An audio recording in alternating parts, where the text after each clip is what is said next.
Pleasant morning and welcome to all Grenada, Carriacou and the Pidi Martinique, not forgetting you out there in the rest of the Eastern Caribbean and the wider Caribbean, so to speak.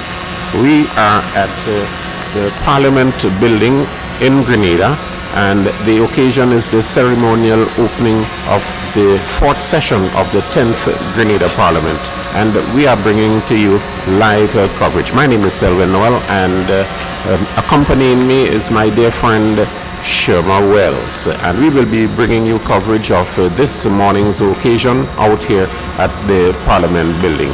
Indeed, it's going to be a ceremonial occasion as usual, and this takes the format of first to begin the arrival of the Prime Minister, and he will be given the general salute by the guards of honor out there in the courtyard, and then we await the arrival of the Governor General, the CitysoundFM. Indeed, it's going to be her moment, because at the usual ceremonial openings of Parliament, we have the Governor General delivering what's called the throne speech, and the throne speech signifies the style, the Westminster style of democracy, which we are in the Caribbean are accustomed to. So this is what is going to happen this morning. The Parliament was prorogued early in September to make way for this occasion, and today we are here at the Parliament building to bring you coverage. Pleasant morning to you, Sherma. Good morning to you, Selwyn. It's always a pleasure to co-host anything and reflect back on the glory days when we used to read news together. It used to be a blend. In GBC, the Broadcasting Corporation. It used to be a blend, but it is still a blend. It's still a blend. Blend remains. And let me just say good morning to the folks out there in Grenada, Carriacou, Pidi Martinique, in the diaspora. I know that there are Grenadians all over the world who are anxiously awaiting this process. It is a throne speech delivered by the Governor General, Dame Cecile Lagrenade, and she's going to set the tone of the budget for 2021. We would understand that folks grappling with the pandemic of the COVID-19 across the globe, and we are grappling with the effects, the economic effects of the pandemic. We heard earlier on when the Prime Minister indicated that he has been speaking with his line ministers, PSs, asking them to tighten the belt as it relates to spending, etc., because of the blow to the economy. So we expect a budget of a difference, I would imagine, this year, taking into consideration all the shortfalls that would have happened from the economy, Selwyn. I don't think it is anything strange for Dr. Mitchell in that leadership position, because I was reflecting on last night and I recognize he's a man for all crises. It is indeed, and when we look back, when we reflect, we remember the Ivan and Emily and the way Grenada really bounced back after those disasters. We were certainly heralded in many international forums for recovery after Ivan. So, it seems as though he seemed to be placed in that pressure cooker again, and he's going to cook up something real good, I believe. Well, as a university graduate reaching the doctorate level, we can expect good things from him at times to help the country. You're looking at the country here now. As a matter of fact, the COVID-19 pandemic is something totally different from Hurricane Ivan. And, Indeed. There is no question about that. I mean, when we look at the loss of jobs and the loss of the state making income, we understand it clearly. We're very sympathetic to those who are in that particular position. But as we move on and we have to develop out of this particular situation.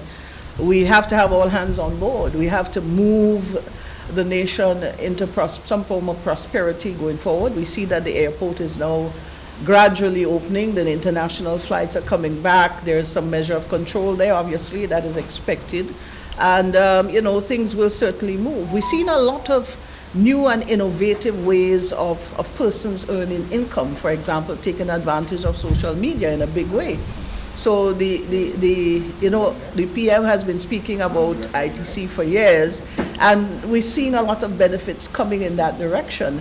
I've noticed that there are lots of folks now studying online, which is exactly what is expected, So taking advantage of that platform really can help us move in a positive direction as well. I think it brings a new age for development. Probably we are in a new era, and look, we are accustomed to hearing the term new normal. I want to coin the phrase differently. You always coining phrases. Coin it pretty differently, as I gathered that from a good friend. It's the new future. And thinking about the new future, you're thinking about bringing the youth along, because we've been trying to encourage the youth to come along, but they're not motivated. But this time the innovations will bring them along, because they are all into this technology thing. They have the movement is there in the palm of their hands, and through this it is expected that they're motivated to move, and you can get the country moving likewise. I noticed that Dr. Mitchell is putting a lot of emphasis on agriculture. Before you move into agriculture, I just want to say, I don't want to say to you that great minds think alike, that you're thinking like Dr. Mitchell, because obviously his rationale there would have surrounded that of the youth and where they're going from here. Hence the reason why he has embraced them into his portfolio. It's a serious move, a brazen one. He's been. There's been some critics who said, well, his age does not reflect youthful things. How unfortunate! Because I think that he believes in the youth. He believes in empowering the youth, and hence the reason why he's seeing them, as you rightfully say, the normal future. It's their future. Well, he believes in anything that is uniquely classic. And as I said before, as a university graduate, a proponent of the arts of academia, he likes something to challenge his mind. Well, you know that. We know that. We understand he that. He likes the challenges. So I don't think that the COVID pandemic would be anything different. He's looking ahead, making predictions, and now I recognize that even the 2021 budget is going to hinge on the Sustainable Development Plan 2030-2035. Yes. So I think that all the structures, the policies, the programs, and the plans going to fit within that framework. Who would be there to propel that forward? I don't think I am of the age. Neither am I.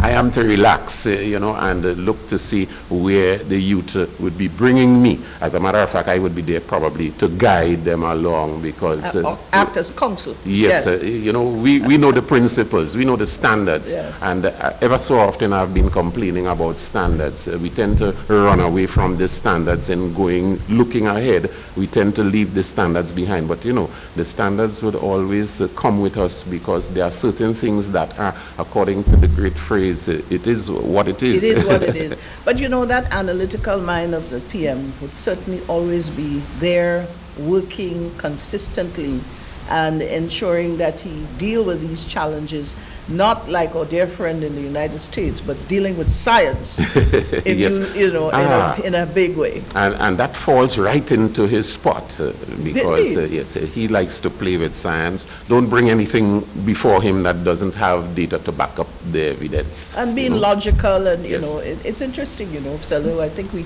speak of a man who we have had the opportunity to spend a reasonable amount of time with over his career, more than some others may have. So we kind of understand him to an extent.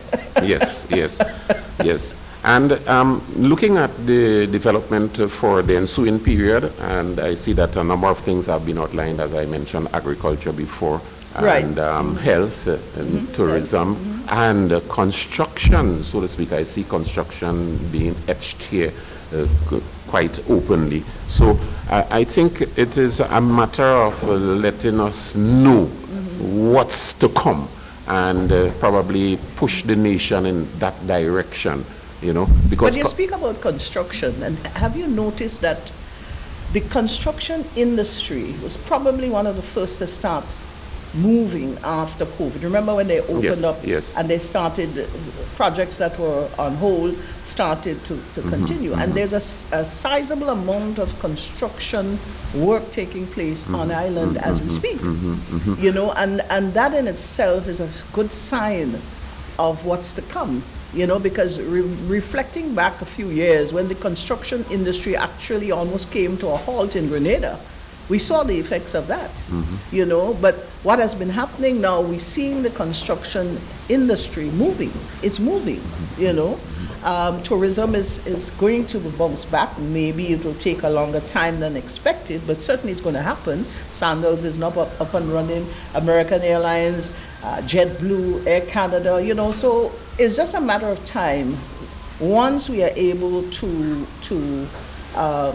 ensure that we as citizens do what we ought to do to protect ourselves and to protect our visitors as well, I think that we are going to see some good things happening. We have to also bear in mind, Selwyn, that the Caribbean happens to be one of the safer places in the world right now where COVID is concerned. And many of the international media have been tooting that the Caribbean will see an upsurge in tourism once things are petered out and people can travel again. So we're looking forward to great things ahead. And we're hearing the term Caribbean bubble, and apparently that leads me to believe that for a greater part of that formation of CARICOM, there's a level of seriousness to go forward, because we are least affected by COVID in any way. What we have to do is to be able to control it. And once you can control it and move your development forward with some form of aggression, I think that we could be rallying along the same international standards of development out there before the countries in Europe and North America could take hold of the...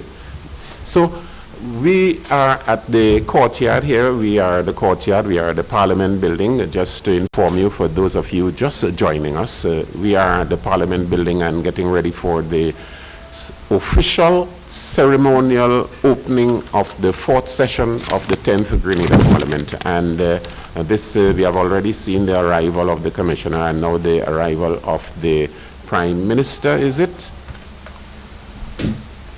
The arrival of the Prime Minister. That's right.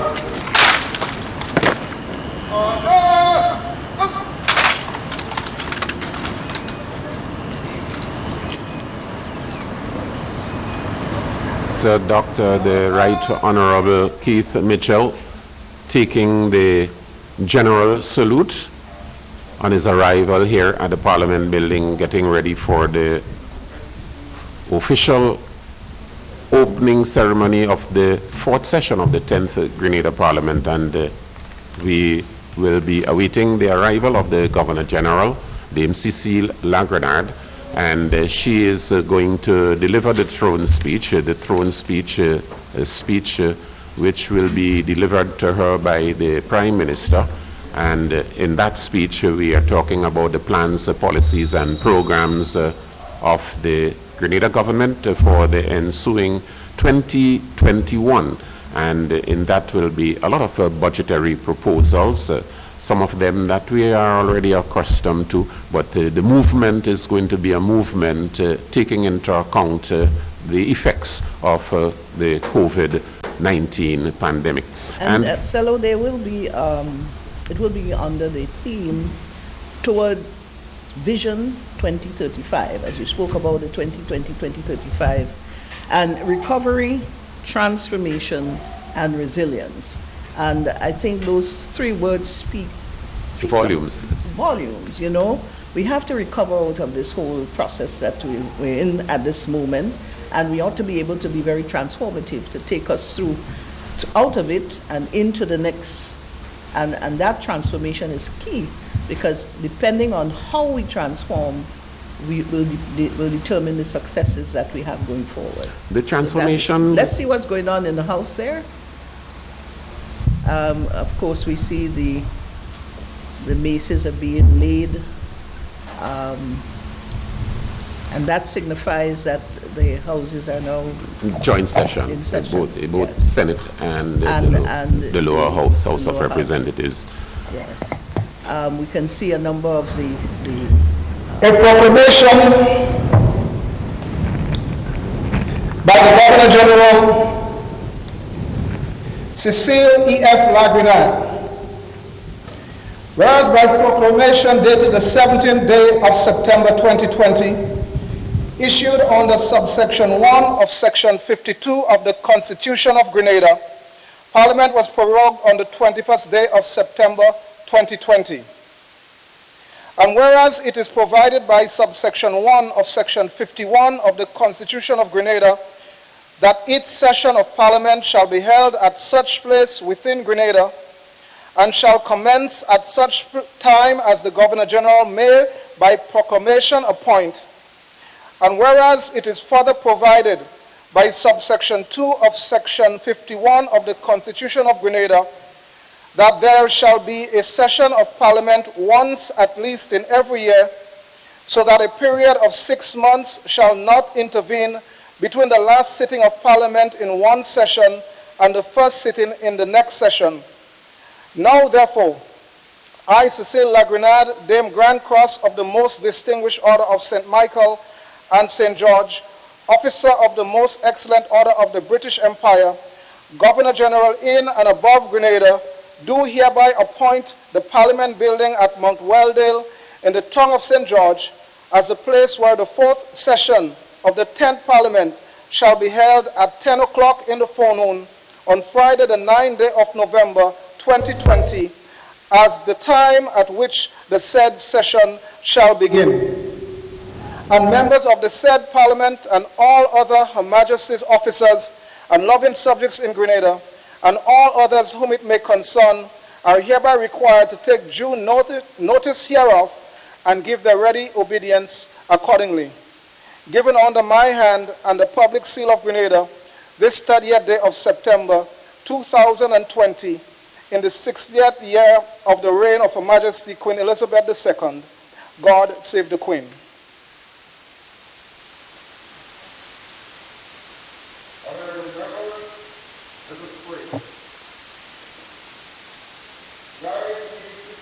Almighty God, members of both houses, that they may wisely deliberate for the good of the country and for the glory of thy holy name.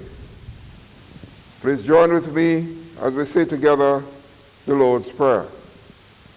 Our Father, who art in heaven, hallowed be thy name. Thy kingdom come, thy will be done on earth as it is in heaven. Give us this day our daily bread, and forgive us our trespasses, as we forgive those who trespass against us. And lead us not into temptation, but deliver us from evil. For thine is the kingdom, the power, and the glory, forever and ever. Amen. Pray, be seated.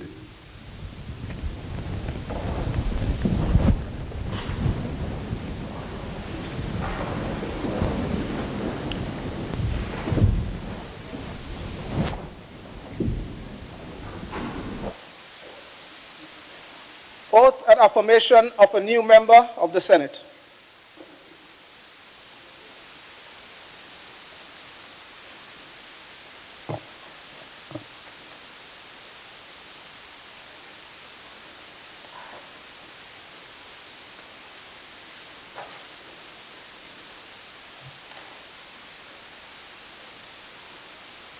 Put your hand on the Bible and read that.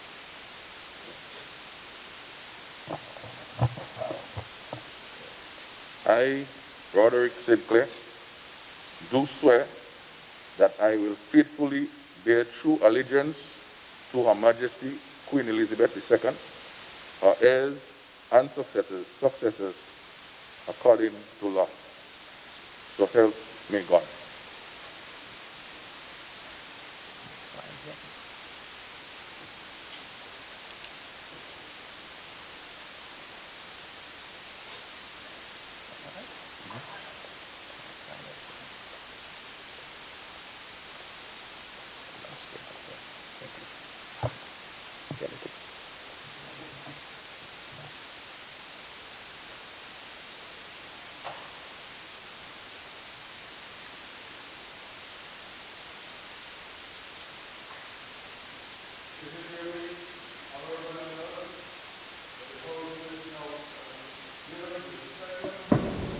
To await the arrival of Her Excellency the Governor General, all those who are of that opinion, say aye. Aye. To the contrary, nay. The ayes have it. The ayes now do have it. Honorable members, the houses now stand adjourned.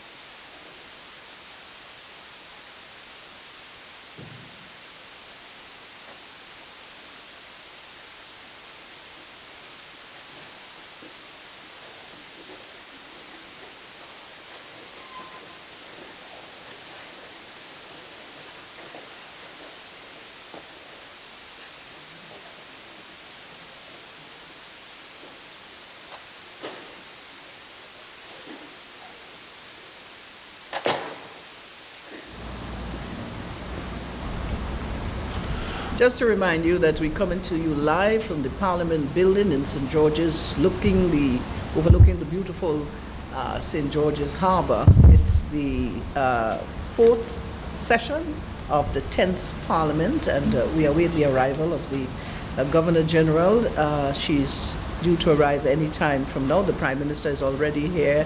A number of ministers and senators have already been seated in the chamber. We see a number of permanent secretaries and other governmental officials seated in the what is referred to again, Selwyn? Not the House, the Senate, the joint session. The seats where the folks sit. There's a name for it. I've got to get back to it. And to witness this very important occasion. This is a historical Parliament sitting because it brings a number of challenges to the whole economy going forward.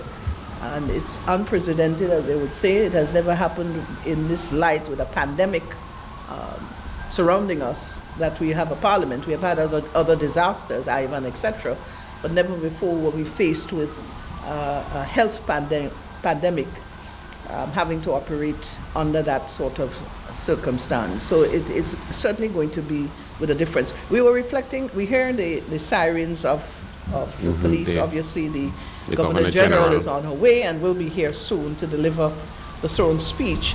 But we were reflecting, Selwyn, on the theme of the budget, which will set the pace for 2021.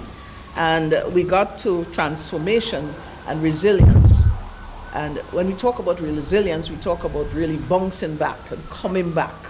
And again, another extremely important word chosen there, because we must understand the process, what we have to do, and where we have to go.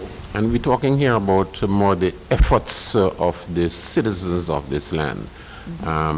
You lead them into a certain direction and encourage them to go, because this is what it takes.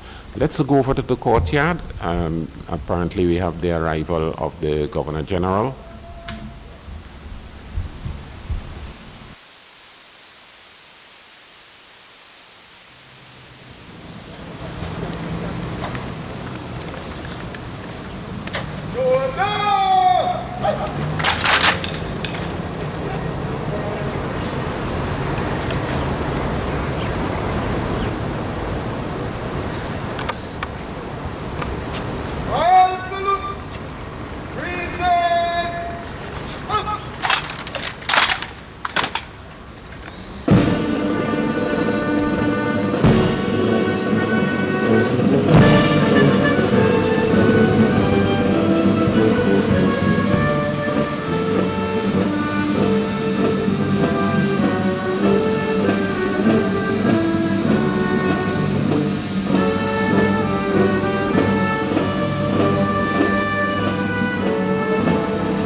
the Governor General taking the salute. You know, Selwyn, as I look at Dame Cecile standing on the platform, I can say that fashion has evolved. Royal blue. Not only the royal blue, but I'm looking at the blue mask on her face, really in keeping with her attire this morning. And it's amazing how mask now makes a fashion statement in so many different areas, you know. I looked at her when she was swearing in the various new ministers, to their new portfolios, I should say, and I was thrilled to see the various different color masks that she was wearing for that occasion. Interestingly, you know, someone once said, could you imagine going into the bank wearing a mask? No? You couldn't do that before. But there she is, expecting her troops. It's a Royal Grenada Police Force, and that reflects that she has, that's her troops, yeah? That's the authority. Yes, yes. You know, and often she would, you know, make a little stop and say hello or ask someone how they're doing. You know, as the usual courtesies that would be extended. It is rather hot up here today. I know that Nadna indicated that we may have, I say use the word may, a little tropical upper convection as referred to. And I'm not sure whether this is a signal of what's to come a little bit later, but hopefully the weather will hold nicely. We did have a light shower when we first came up to the Parliament area, but certainly it has held up nicely for the Prime Minister coming in and also the Governor General. I'm sure that she's pretty proud with the officers out there. They always look rather perfect, if I may say so. I've seen Selwyn in long ago, I reflect to a very long time ago, when Governor General literally held on to the jacket of a police officer and tugged it, pulled it down, you know, straighten up. Yeah. They are properly attired now. Usually they would have their inspection before getting into this. Yeah? You know, and again, folks, I just want to welcome the folks on radio, because I understand that there are a number of radio stations who carrying this as well, especially RealFM in St. Patrick, to the folks in the northern area. Good morning to you all. We are at the Parliament building, bringing you the 4th session of the 10th Parliament.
Taking her salute, inspecting her troops.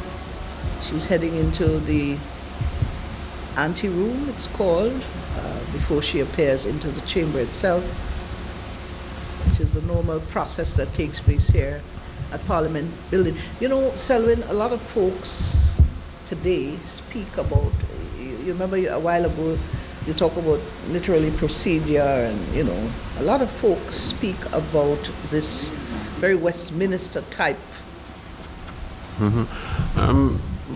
It is something that we have been relying on over the years to drive our democracy, patterned from the colonial past, right? And I don't think only now within the CARICOM bubble I noticed that a number of countries are looking to get out and go republic, and it takes some doing.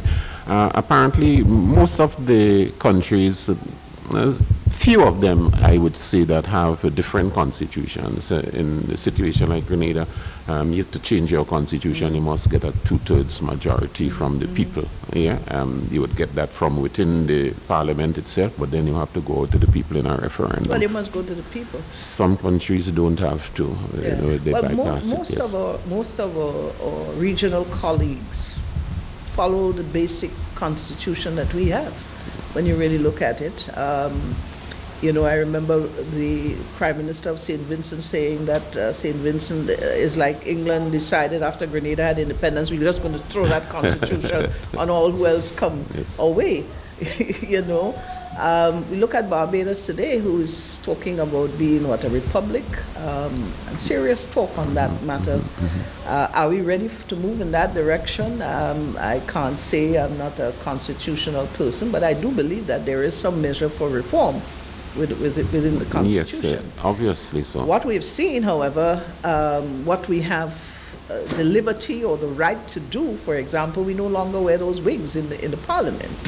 And that is a step in the right direction. It took some doing, though. It did take some doing. After a time, people got frustrated with the heat that it brings, and that is just a move in the direction, but we had it.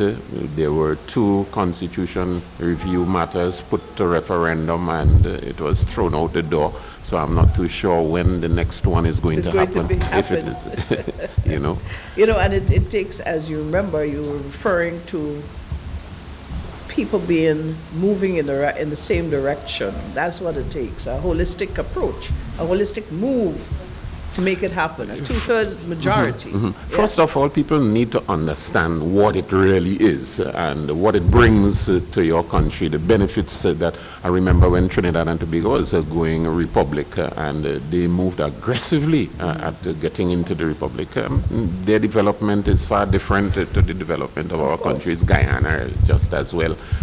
They got that economic buffer. You know, the oil boom carries their country, while at the same time they have developed into manufacturing, which is very important for the export market. We need to get into a lot of manufacturing here. I think that we need to bring the agriculture sectors along and show them how to make these get these value-added products moving out into the international market. I think this is where the revenue is. And in the agro industry, serious revamping of the agro industry is important, because, you know, when you look at our land base and we look at the competition with bigger nations, bigger land space to produce more, they have a better chance of grasping the international markets out there. We are a small island, but we can be unique, we can be different, and I think one of the areas that can really propel us in that direction is through the agro industry. Yes. Yeah? This is a reminder for you again out there, those of you viewing and listening. We are at the Parliament building. It's the ceremonial opening of the 4th session of the 10th Grenada Parliament, and we are expecting the Governor General to arrive in the chamber. Remember, it's a joint sitting today where you have the activity, senators and members of Parliament, the representatives, constituency representatives in Parliament together, and they are going to hear the presentation of the throne speech, which is going to be delivered by the Governor General. It's going to be handed to her by the Prime Minister, Dr. the Right Honorable Keith Mitchell, and it's all in the planning for the 2021 budget and for the development of the country in the year 2021. I know that you have been getting some hints here and there along the line because with the framework, the budgetary framework, there have been a number of consultations in the various sectors, and we like to see the stakeholders giving their advice on certain policies that the government needs to employ in going forward. Going forward this time is not going to be an easy going forward. It's going to be a COVID pandemic future that we're heading into already. The citizens were placed in that position. The fanfare for the arrival of the Governor General in the chamber.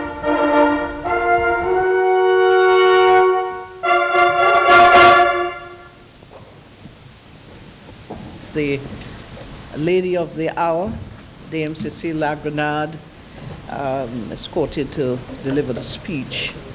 And according to the information we've received, the throne speech is also expected to detail some of government's plans to stimulate economic recovery and to continue forging ahead with development.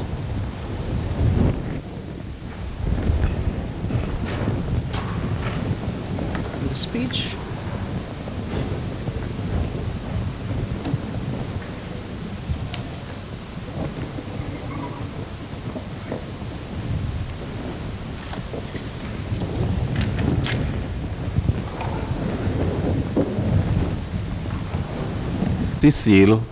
Mr. President, Mr. Speaker, members of Parliament, our nation embarks on this fourth session of the 10th Parliament in a time of unprecedented challenges.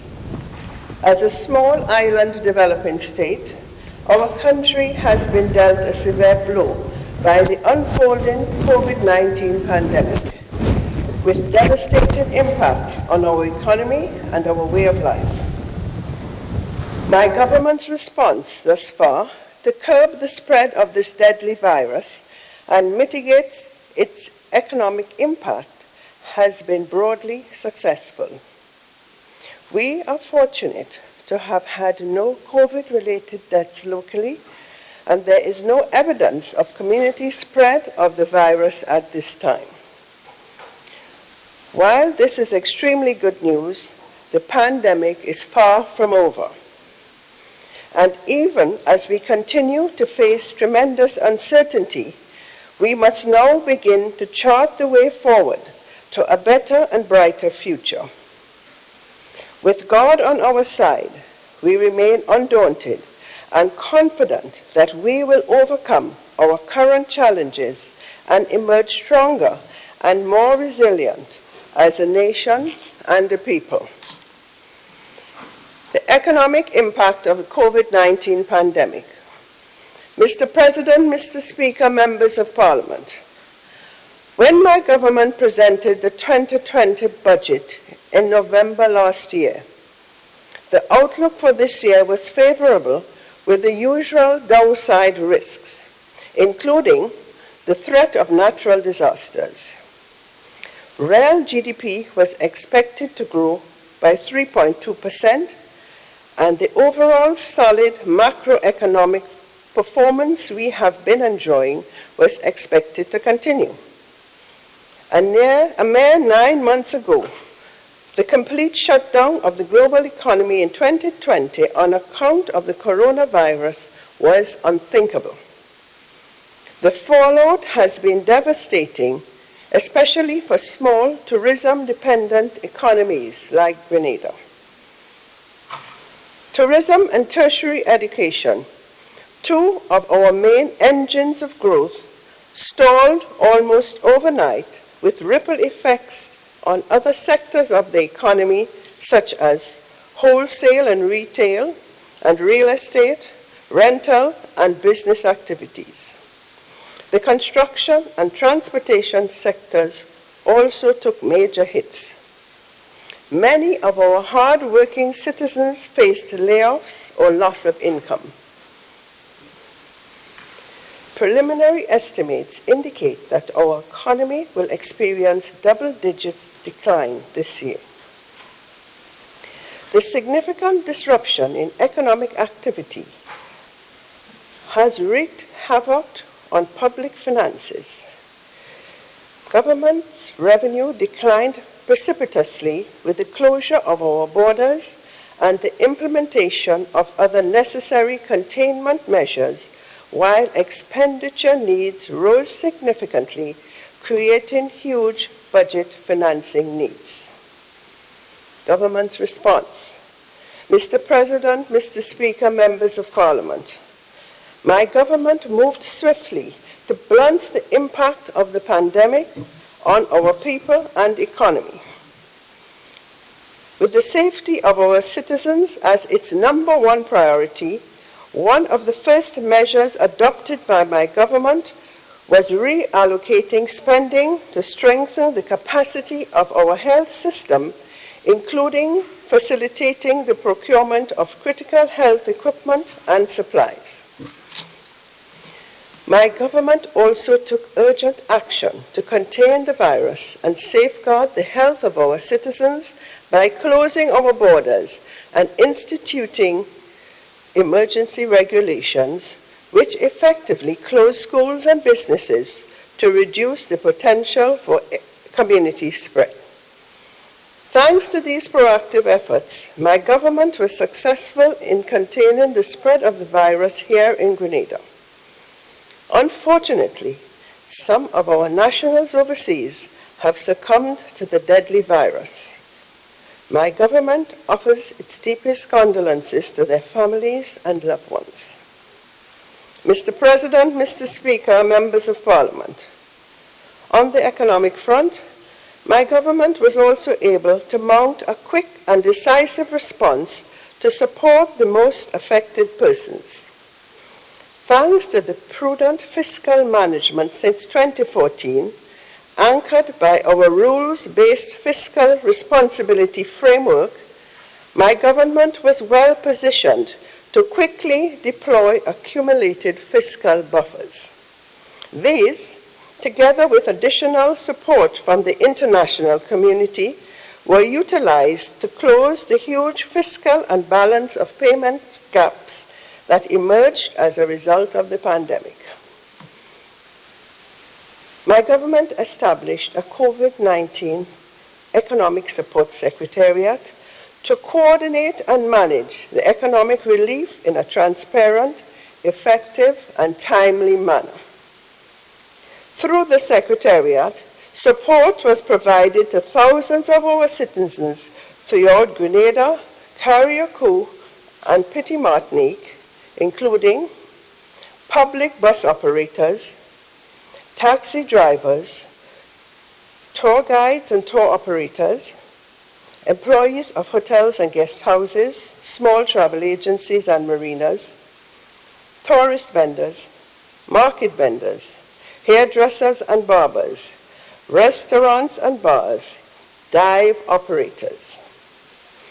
This relief was effective in saving thousands of jobs and protecting livelihoods.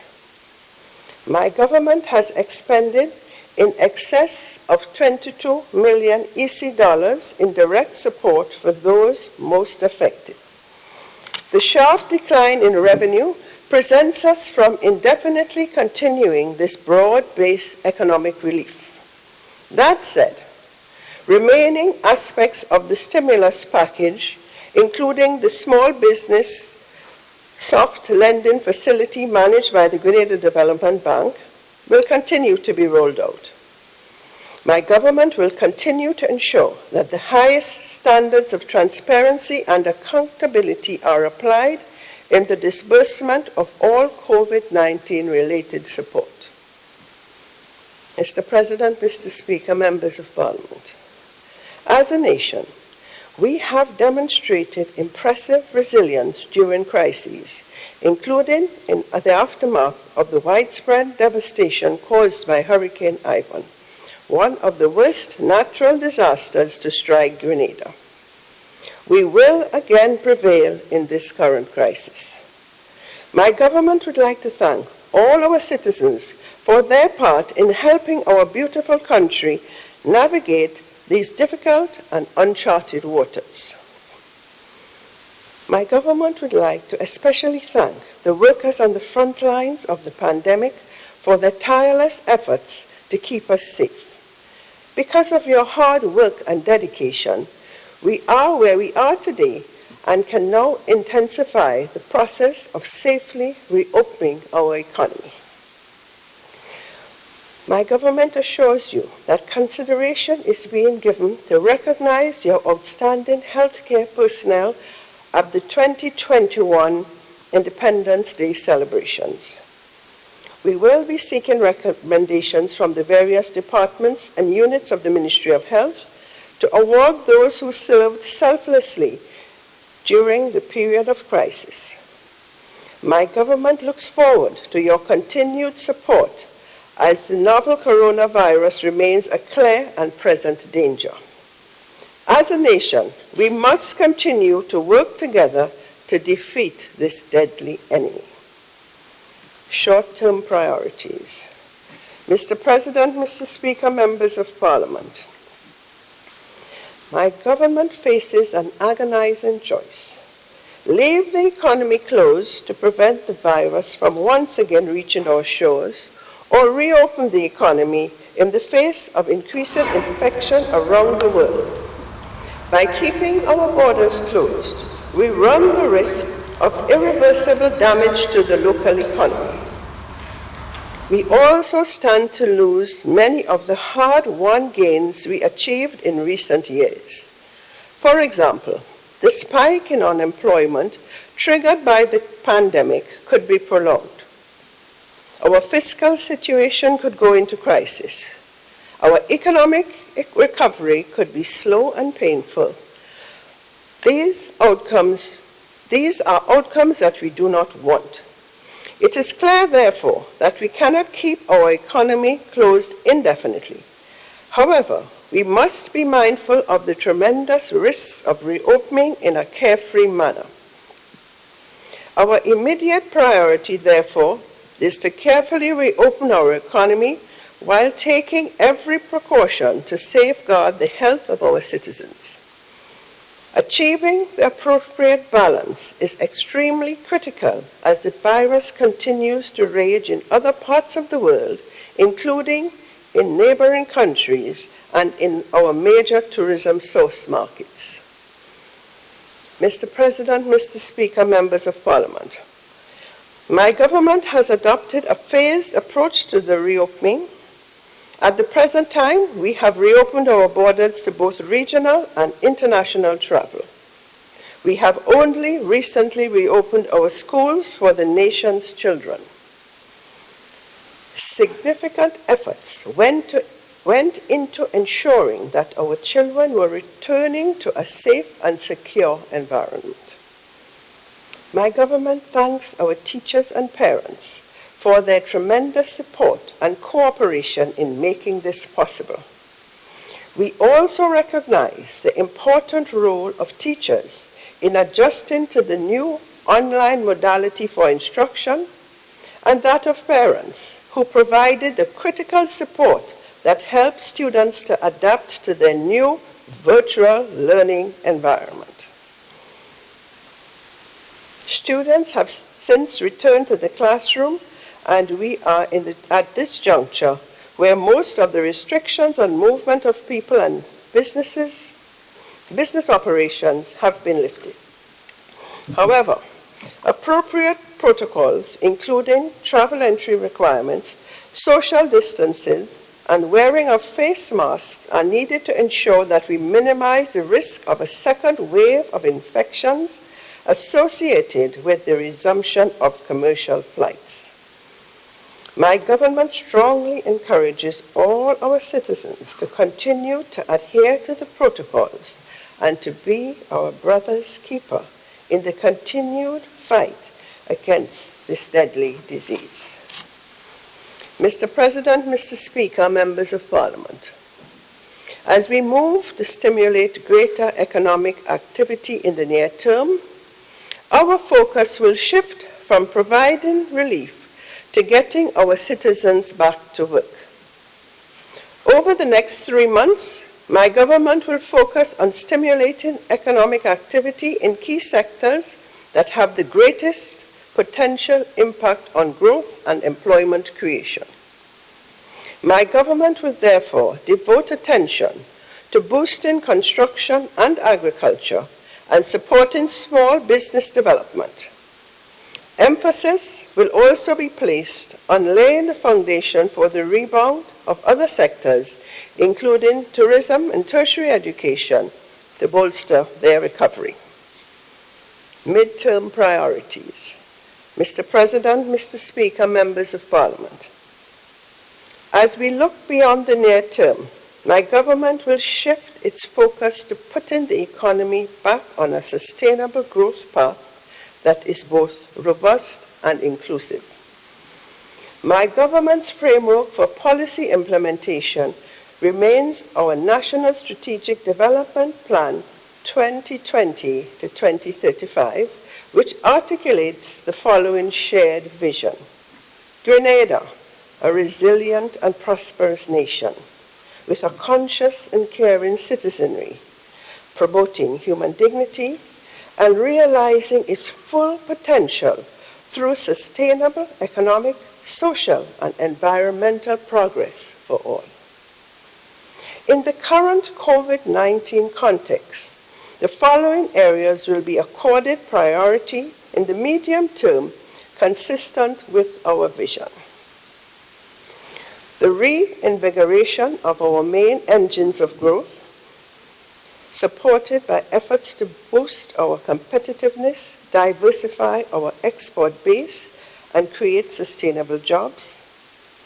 The continued investment in the health and education of our people. The continued investment in leveraging information and communication technology. The continued investment in agriculture and light manufacturing sector to boost food and nutrition security and to reduce our huge food import bill. The rehabilitation and maintenance of our road network and other physical infrastructure. Continued efforts to build resilience against external shocks such as global public health emergencies. The continued protection and empowerment of the poor and vulnerable among us. The continued efforts to protect our environmental assets from human and climate change impacts. Consistent with the foregoing, our theme for this new session of Parliament is Towards Vision 2035, Recovery, Transformation and Resilience. Economic Outlook. Mr. President, Mr. Speaker, members of Parliament. Prior to the onset of the pandemic, Grenada had one of the strongest performing economies in the Caribbean region.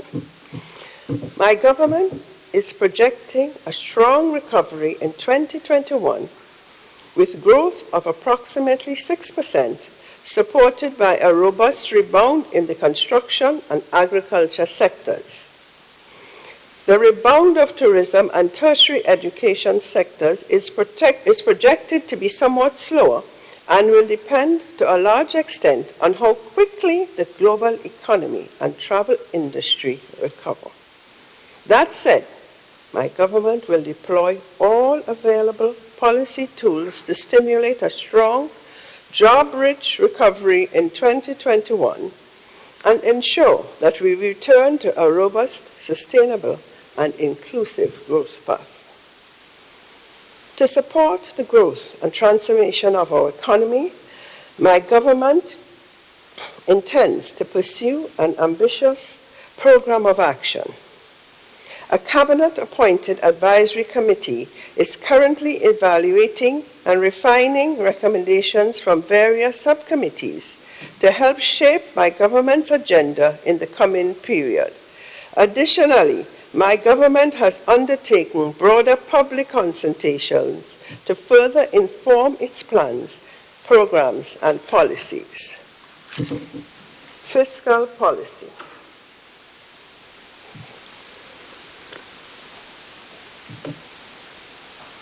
Mr. President, Mr. Speaker, members of Parliament, The COVID-19 pandemic has underscored the importance of sound fiscal management.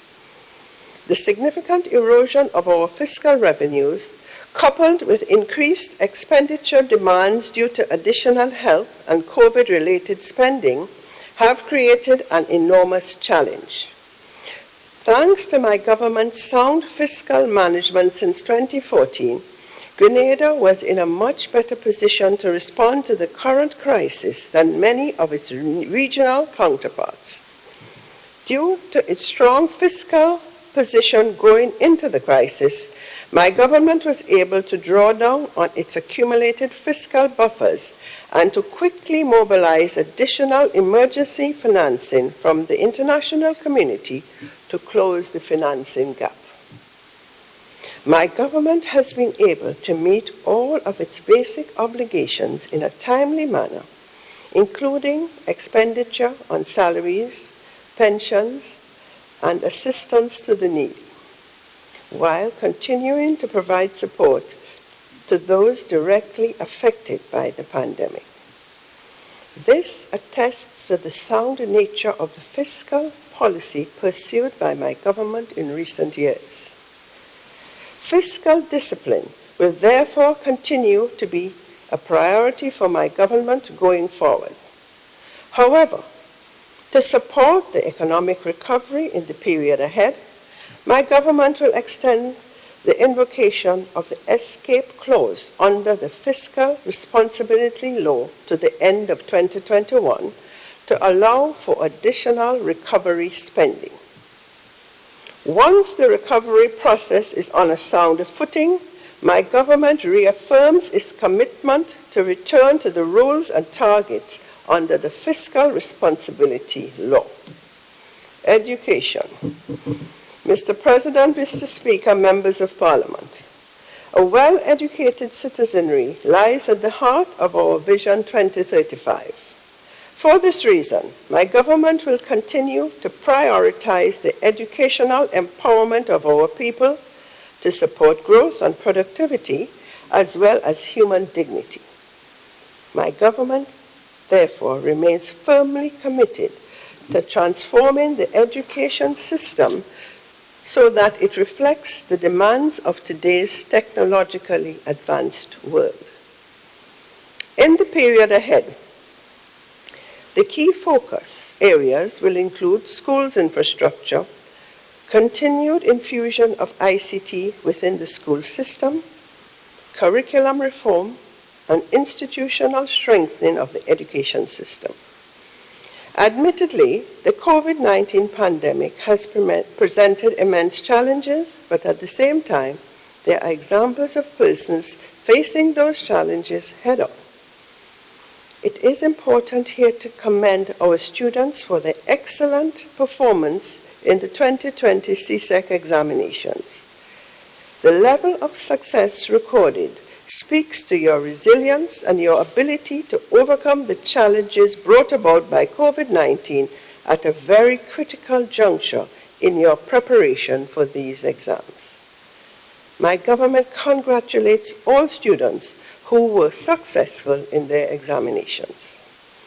In the area of tertiary education, St. George's University is a major contributor to employment and economic activity in our country.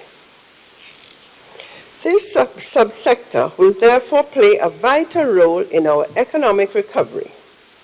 My government is currently collaborating with SGU to facilitate a full return of all faculty and students in the shortest possible time.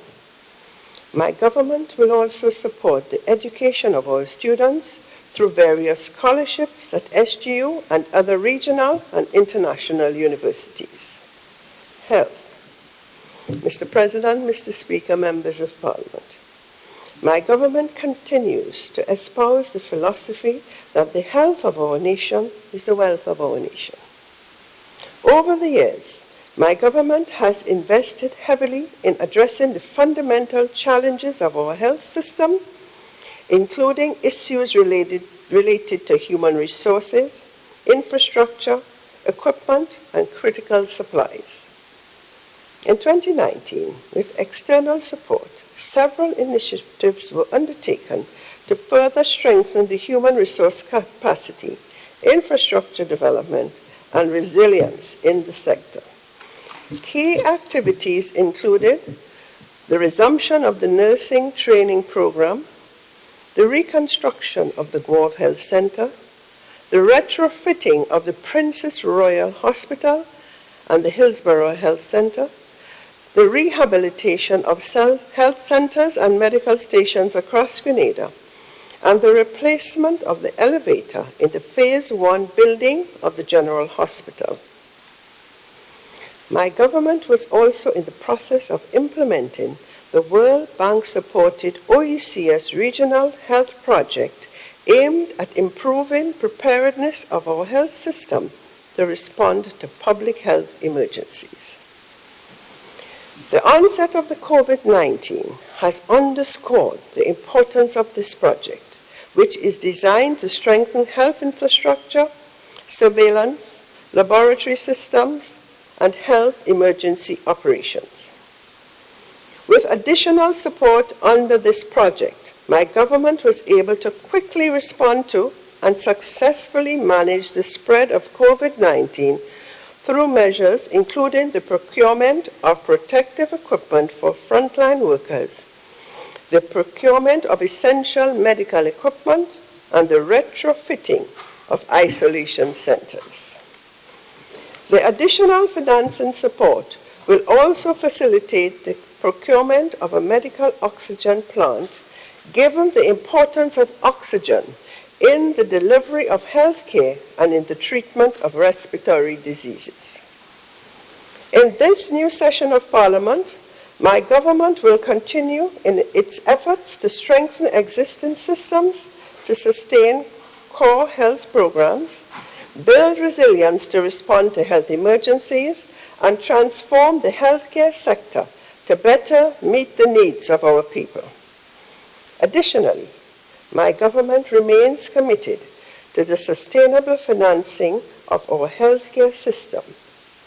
In this regard, work will continue on developing an appropriate framework for a sustainable national health insurance program. It is clear that a lot has been accomplished, but we must recognize that much more must be done as we continue to effect much-needed improvements in our healthcare system. My government remains committed to this process, and we acknowledge the health workers who routinely demonstrate their commitment to improving the delivery of healthcare across the country. There are weaknesses too, and we commit to addressing the factors that are within government's control, while at the same time appealing for attitude adjustments where necessary among our healthcare team. Together, we can ensure that the people of Grenada, Carriacou, and Petite Martinique are receiving the best possible health care in the best possible environment. Agriculture.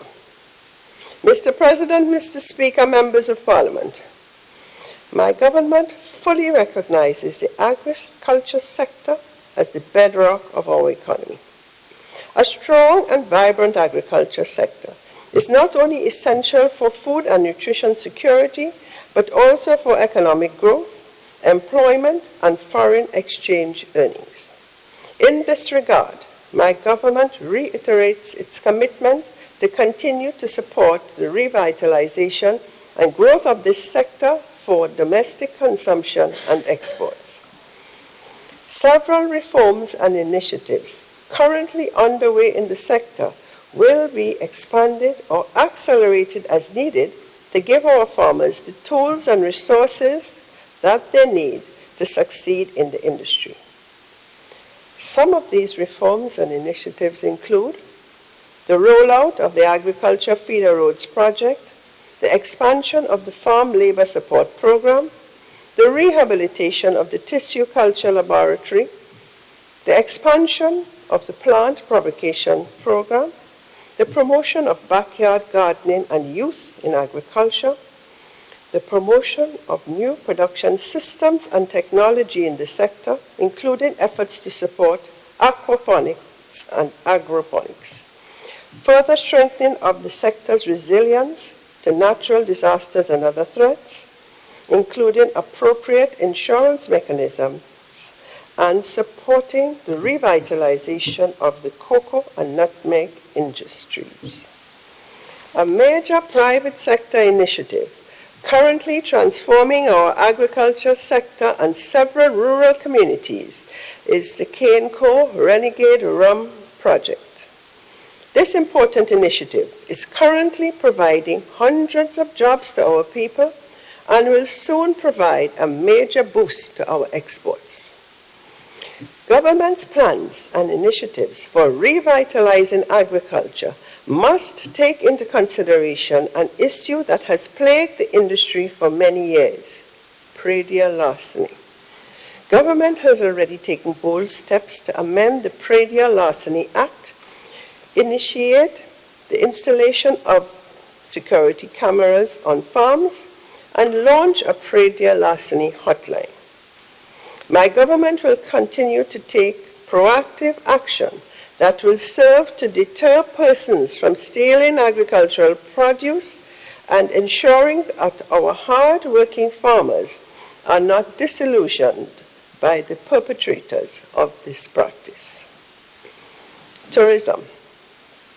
Mr. President, Mr. Speaker, members of Parliament, our tourism sector, which accounts for approximately 25% of our gross domestic product, was the hardest hit by this pandemic.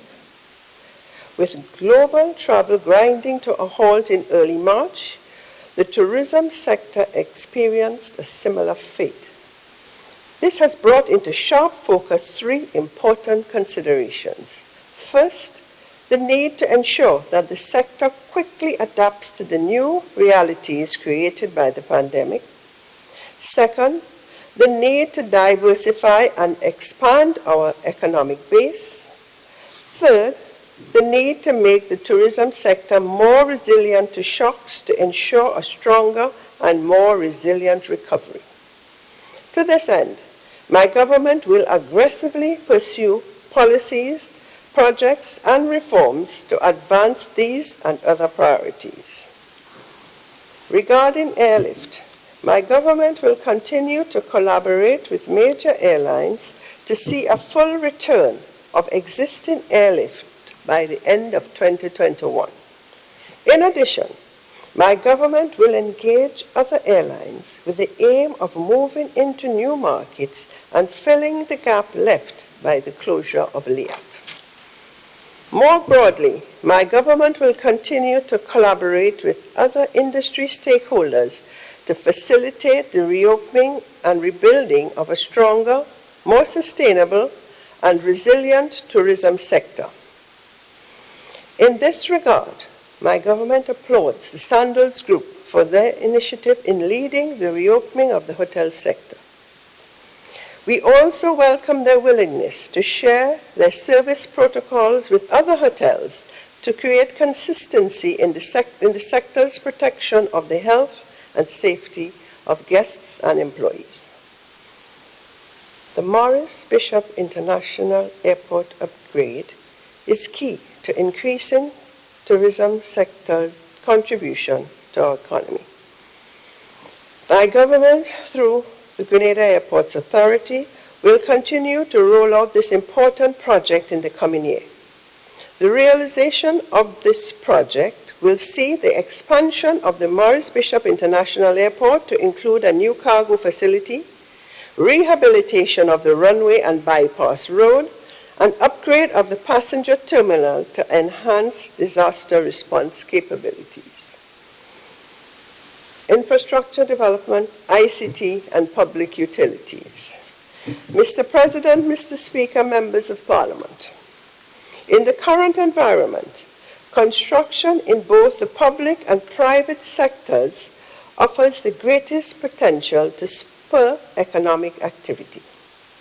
Thousands of our young people work in the sector and will once again be able to find gainful employment. In this regard, my government will move to expedite the implementation of its public sector investment program, focusing on projects with the greatest employment potential. Our current project portfolio has a listing of 65 projects with a total of over $500 million. Of this amount, the lion's share involves externally financed projects for which funding has already been secured. One of the major constraints in the area of project implementation is the lack of capacity. My government will take immediate steps to boost the project implementation capacity in various ministries and departments to maintain a targeted implementation rate of at least 85% in the coming period. Some of the major public sector projects with huge employment potential and other economic benefits that are ongoing or will commence next year include the St. Patrick's Road Network Upgrade, the Western Corridor Project, the Agriculture Feeder Road Project, the refurbishment of the police barracks on Melville Street, the construction of the Grenville Commercial Complex, the reconstruction of the Simon Cultural Center, several sub-projects under the World Bank-supported Disaster Vulnerability Reduction Project, including the St. John's River Defense System, and the EC $125 million Grenada Climate Resilience Water Project funded by the Green Climate Fund and the German government. In addition to these major projects, the repair and maintenance of roads, schools, medical facilities, and police stations will also be prioritized in 2021. Several sub-projects will also be undertaken under the Climate Smart Agriculture and Rural Enterprise Program and the Basic Needs Trust Fund, including the rehabilitation of several schools. Mr. President, Mr. Speaker, members of Parliament, as alluded to earlier, the private sector will also play a major role in the recovery and transformation of our economy.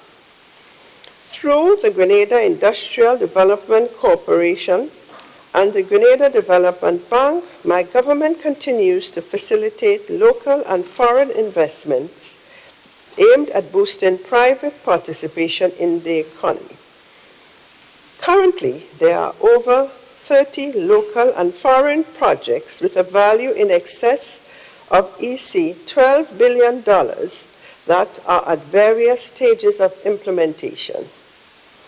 These projects, covering tourist and student accommodations, medical tourism, manufacturing, agribusiness, and energy, will provide a major boost to our economy, including the generation of approximately 4,700 construction jobs and over 3,300 permanent jobs upon completion. Several of these projects are new developments, including the Grenada National Resort in Liverpool, the Range Developments Project in Lasages, and the second phase of the Silver Sands Project and Beach House development. Other fairly advanced major projects which halted during our lockdown period have now restarted. These include the Carriacou Renegade Rum Project and the Kawana Bay Resort in Montrouge. My government will continue to work assiduously with local investors and will provide financial and technical support to micro, small, and medium enterprises to actively promote growth and employment in this sector. Mr. President, Mr. Speaker, members of Parliament, my government will continue to pursue its digital strategy to ensure that, as a country, we keep abreast of developments in the ever-changing digital world. Through various projects, including the Digital Government for Resilience project, my government will continue its efforts to harness and leverage information and communication technology to support the economic and social transformation of our country. Mr. President, Mr. Speaker, members of Parliament, in the area of energy development and public utilities, my government will continue its efforts to diversify Grenada's energy mix into renewable sources and to reduce the cost of energy.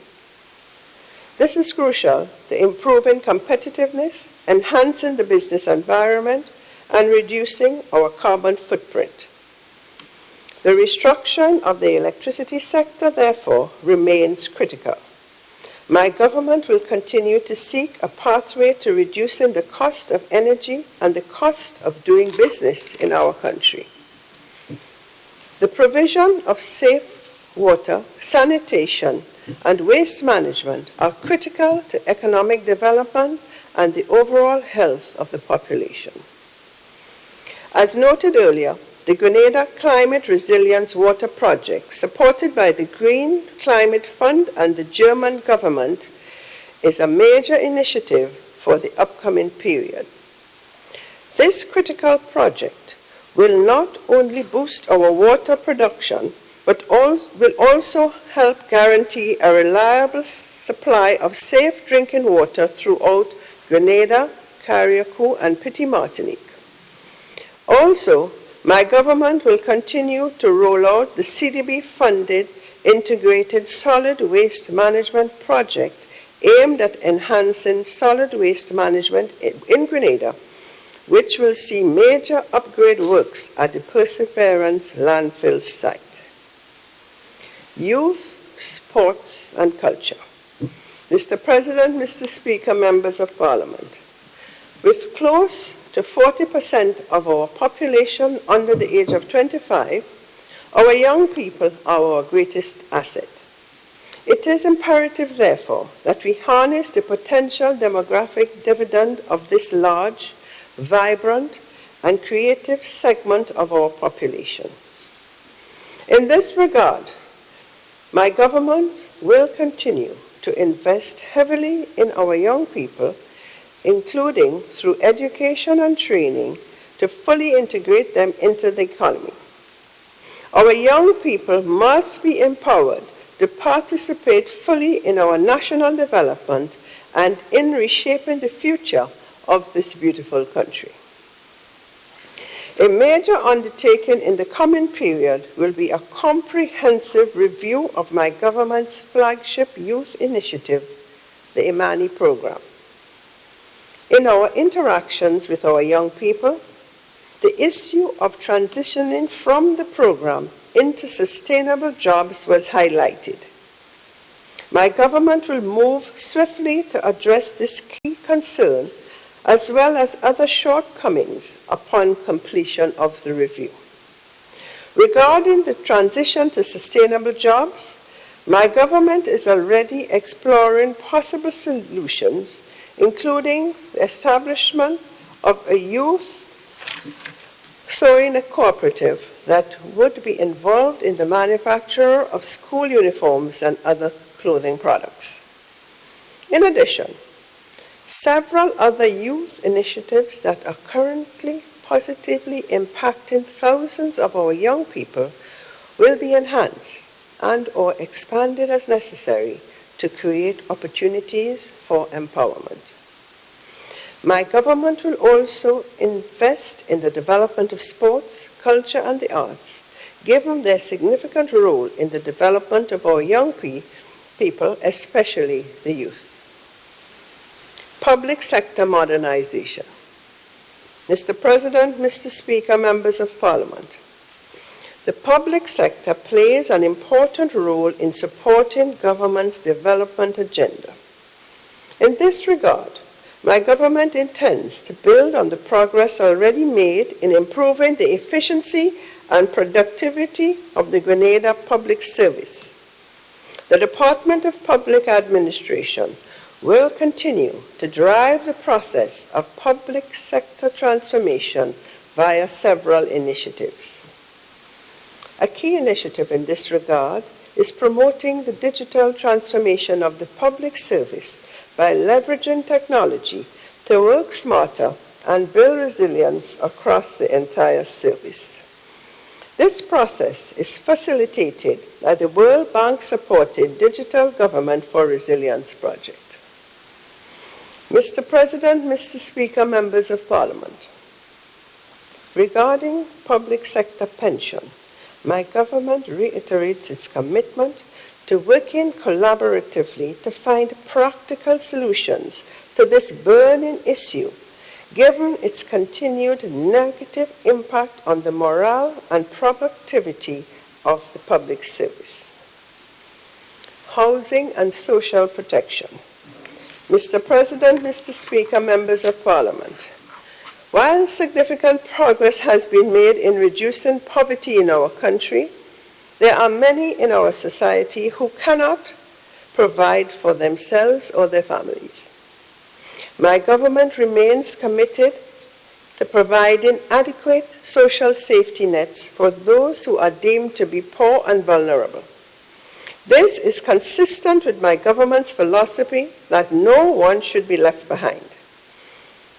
During the current crisis period, my government not only sustained the level of benefits under its social assistance programs, but it was also made it easier for persons to access those benefits by bringing the assistance to the communities and directly to the homes of the needy. In the period ahead, my government will maintain the improvements in the delivery of the social safety nets while ensuring that these benefits are better targeted and expanded as necessary. My government will continue to provide support to our citizens with their housing needs, particularly the less fortunate. With support provided by the People's Republic of China, a total of 647 low-income housing units will be available for distribution during the course of next year. Added to that, my government will continue to provide assistance under all other major housing programs, including the house repair and soft loan programs. My government will also continue its efforts to improve gender equality and women's empowerment, as well as to protect our children from neglect and abuse. My government intends to launch a special program in the coming period to provide support to unemployed female-headed single-parent families. Mr. President, Mr. Speaker, members of Parliament, the COVID-19 pandemic has exposed certain gaps in our social protection system, including the need for an unemployment benefit scheme. My government will continue to explore the feasibility of introducing such a benefit to protect our workers during crises. Safety and security. Mr. President, Mr. Speaker, members of Parliament, a stable and peaceful society is a necessary condition for growth and development. More importantly, my government has a duty and responsibility to ensure the safety and security of all its citizens and visitors alike. As a people, we have worked extremely hard to earn our country's reputation as a safe and secure place to live, work, and visit. We must continue to work together to protect this hard-won achievement in the face of existing and emerging challenges to our safety and security. My government reiterates its commitment to support the work of our police and prison services to ensure that they are fully equipped to adapt to the ever-changing challenges in the criminal and prison rehabilitation sphere. In the period ahead, our focus will include strengthening community-oriented policing, suppressing transnational criminality, and enhancing border security, as well as leveraging ICT in law enforcement. Job creation. Mr. President, Mr. Speaker, members of Parliament. Job creation will continue to be a top priority for my government in the coming year. The pandemic has interrupted the steady decline in the unemployment rate. After declining by more than 15 percentage points in the last 6 years, the unemployment rate has spiked due to the temporary layoffs triggered by the pandemic. In the coming year, my government forecasts a reversal in this temporary spike and expects further progress in driving the unemployment rate downwards. As noted earlier, the implementation of various major local and foreign investment projects will generate significant employment over the next few years. In addition to promoting job creation and a safe work environment at the local level, my government will continue to collaborate with the Government of Canada to increase participation of Grenadians in the Canada Seasonal Agricultural Program. Mr. President, Mr. Speaker, members of Parliament, my government is confident that over 4,100 jobs will be created next year. Strengthening resilience. Mr. President, Mr. Speaker, members of Parliament. This year's hurricane season has proven to be a very active one as predicted. Thankfully, we have been spared any direct major impact to date. The impact of natural disasters has the potential to increase economic volatility, reduce growth potential, hinder social progress, and contribute to high levels of indebtedness. Building resilience to natural disasters and climate change is therefore critical. Prior to the onset of the current pandemic, my government was making significant progress in strengthening the country's resilience to external shocks. As noted previously, thanks to these efforts, my government was able to mount a decisive and comprehensive response to the current crisis, including by providing critical support to affected households and businesses. My government therefore reaffirms its commitment to further strengthen our country's resilience to climate change and other external shocks, including public health emergencies. With continued support from our international partners, my government will advance work on the development of a 3-pillar disaster resilience strategy covering structural, financial, and post-disaster resilience. The key elements of this strategy will include climate resilience infrastructure, fiscal buffers, insurance mechanisms, and institutional strengthening of our crisis response framework. Legislative agenda. Mr. President, Mr. Speaker, members of Parliament, before I conclude, I would like to touch briefly on my government's legislative agenda for the upcoming year. This agenda is driven by my government's policies and priorities and outlines the key legislative actions necessary to achieve its main focus of recovery, transformation, and resilience. The proposed legislative agenda will cover the following areas among others: energy development, climate change mitigation and adaptation, child protection, business climate enhancement, and labor relations. Conclusion.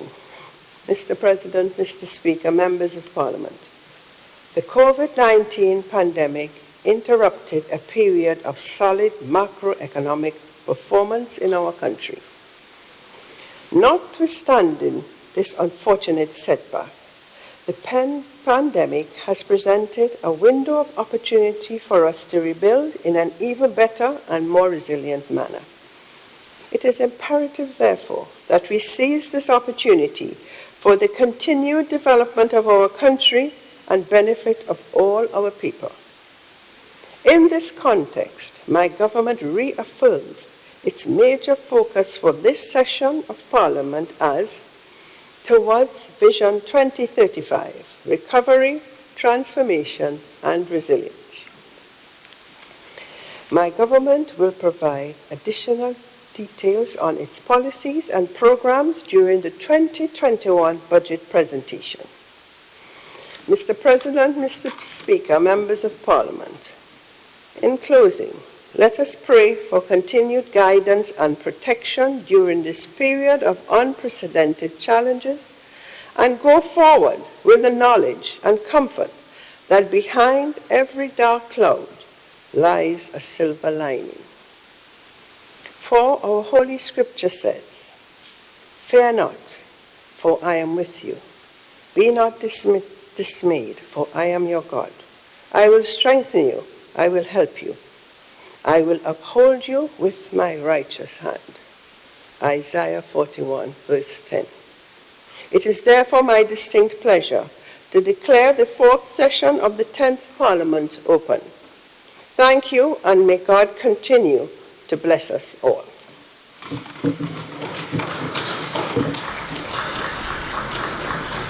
Well, folks, wherever you are there across the tri-island state, and of course those of you in the diaspora, we have just heard and witnessed the throne speech of the fourth session of the 10th Parliament, and the Governor General has declared it open. Selwyn, your thoughts here? Mr. President. Well, just as expected, Speaker, Let's get back to the House there. I stand to move the following motion in my name. It reads as such: Be it resolved that the Honourable Houses of Parliament record their thanks for the gracious address delivered today back to the Houses by the Governor General. And be it further resolved that the debate on this address be deferred to a date to be named.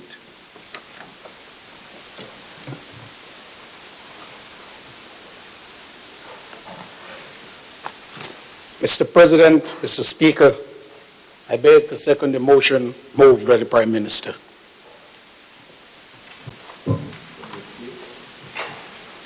Mr. President, Mr. Speaker, the Senate would like to associate itself with the motion moved by the Prime Minister. Mr. President, Mr. Speaker, I associate the Senate with the sentiment of the motion. Honourable Member.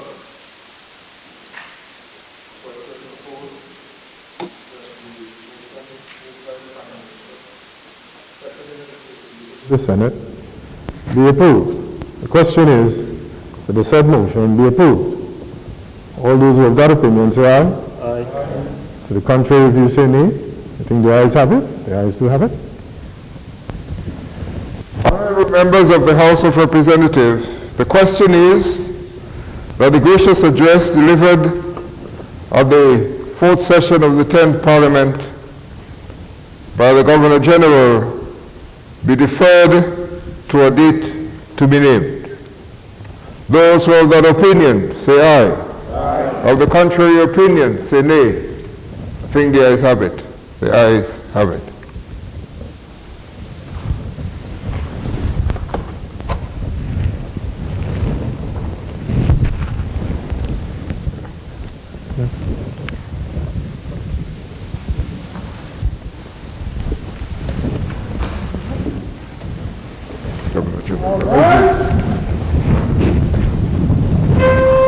We have seen the official ceremony, the delivery of the throne speech by our Governor General Dame Cecile La Grenade as she exit to the ante-room from the chamber. And seal deal, Selwyn, well delivered by our Governor General. The future is ahead of us in 2021, and she has set the pace in that throne speech here this morning. As a matter of fact, it's the time frame as to where we are heading now. And probably in her latter years, she may be able to look back at this moment that it is from this juncture, Grenada is being transformed into a different place. Precisely. Yes. I would like to see Grenada move into the ranks of developed nations. We have few in the Caribbean that we could think about. Most of the times when we're thinking about developed countries in the Caribbean, you hear about Trinidad and Tobago, Jamaica, Barbados, you know. Grenada has the potential, yeah, and as I often say, it all takes the people to move in that direction. For one, I can attest to construction, which is laid down here in this document. Oh yes, indeed. When you look at the development of Trinidad and Tobago, we talk about Grenadian craftsmen. Well, we understand that going way back to the oil industry, you know, when you think about Trinidad and you look at the Grenadians living in Trinidad, they probably have more Grenadians and descendants of Grenadians living in Trinidad and Grenada right now, Yes. if you really go to check on it. And the development of Trinidad has certainly been a lot of Grenada and also St. Vincent, yes. You know, so we have done our bit in the region, and we're very proud of it. When you meet Grenadians who live in Trinidad now, they're very anxious of making that tie to our people and their people back here in Grenada. We have always been a part of the making of Trinidad and Tobago, whether the Trinidad and Tobago people want to accept that or not, Yes, but it's a yes, fact. yes. You know, as a matter of fact, we can get into the argument of who created the steel plant, but we leave that for another discussion. Well, But Selwyn, definitely, when we look at the if I may reflect a little bit on our regional counterparts in the OECS, which I happen to travel to a bit, I would say that we're very much developed in comparison to some areas. You know, we talk about our roads being, a little pothole here and there, but I can assure you that some of those islands, you wouldn't want to experience the roads that they have. You know, so the infrastructure, again, the housing conditions, all these things play an important and significant role in showing who we are in terms of a developed possibility of a developed nation. As you speak, I have to vacate my seat. Let's All right, call so it we're that. getting ready to Yes, speak with the Honorable Prime Minister, who is standing by to join us here as the throne speech has been delivered by Her Excellency Dame Cecile La Grenade today. We did reflect very heavily on the theme, and the theme speaks to transformation and resilience of a people, taking us into the future, out of the pandemic, into 2021 and beyond. Significantly, it is such an important theme for us at this juncture. We know that we're slowly opening back our borders, we're slowly getting back to normalcy, or if there is such a thing as normalcy, and hopefully it's just a matter of time, we will certainly be able to look back at this pandemic and say, yes, COVID, you did not defeat us. Reflecting back, a lot of us reflected back, even the GG reflected back on Ivan and how we were resilient and how we rebounded so well from Ivan in 2004, and the expectation that we will be able to overcome this particular issue and be better off for it in the future. A lot has to be done together as a people. We can certainly get there. I want to take this opportunity to welcome our Prime Minister, Dr. the Right Honorable Keith Mitchell, who is joining us today. And Selwyn and I would certainly have the pleasure of speaking with you, sir. I think that has been a brilliant throne speech, taking into consideration all the challenges that we are facing at this time. Welcome. Well, it's good to be here, two of Grenada's best. Thank you, sir. You wouldn't believe that was acknowledged by a poster a short while ago. Right. Someone did post that, yes. We do what we have to do, sir, with all the goodness that we have. Very much. Your thoughts, sir? Just summarize, if you may, on the speech this morning. I thought it was a well-delivered presentation. The Governor General was very deliberate in the way she presented that speech. And I think the more significant aspect of this really is the fact that we accept where we are today with the pandemic. Everything all countries do now, and in all individuals, all of us, has to be based on the present pandemic situation worldwide. So in presenting and constructing that speech, one had to be able to indicate what we have done in protecting the country, and at the same time, in going forward, how do we rebuild different aspects of the life of the country. And I would say specifically emphasis in education. That's to be key. The health protection of the people of the country has to be also a fundamental aspect. But in the question of economic recovery and transformation, the emphasis clearly on the construction sector, development of major projects to provide job opportunities, the emphasis on agricultural development, given that we have seen more activities in the agricultural sector in this pandemic period, where people become to realize more of what we used to see, that we will always have to depend on what we grow here locally. And you see the impact of this around the country. Wherever you pass around the country, you see all these agricultural stalls developed all through villages, and they are remaining even in a period where it appears that we are successfully implementing our control on the virus. I think the key thing going forward is we always have to accept that there's some things that could be improved. Almost everything could be improved, but there's some areas where there are blatant weaknesses that we have to accept as a government and as a people. And clearly that exists in the area of the youth area, where the feeling is that we need to put more emphasis on sustainable development and empowerment programs for the young people. We are investing a lot of money. The fact is, are we really successfully empowering our young people with investment? And clearly there are weaknesses there.